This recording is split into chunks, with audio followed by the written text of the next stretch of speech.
పునర్వసు నక్షత్రంలో పుట్టిన వాళ్ళు, విశాఖ నక్షత్రంలో పుట్టిన వాళ్ళు, పూర్వభద్ర నక్షత్రంలో పుట్టిన వాళ్ళు గురువు యొక్క నక్షత్రంలో పుట్టిన వాళ్ళు లెక్క. మరి గురు మహాదశ 16 ఏళ్ల సంవత్సరం అన్నమాట. గురువు అంటే అత్యంత గొప్ప గ్రహం అన్నమాట.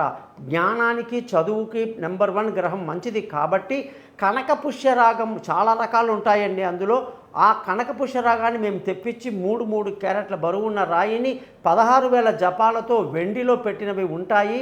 అది గురువారం నాడు తలస్నానం చేసి మీ యొక్క చూపుడు వేలుకి పెట్టుకోండి.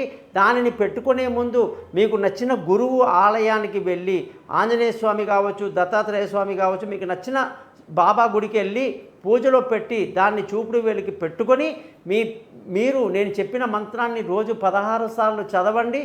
అలాగే శనగలు బాగా దానం చేయటం, ప్రసాదంగా అందరికీ ఇవ్వటం మాత్రం ఎప్పుడూ మర్చిపోవద్దు. ఇలా ప్రతి వారం చేయండి. గురువారం రోజు అద్భుతమైన ఫలితాలు వస్తాయి.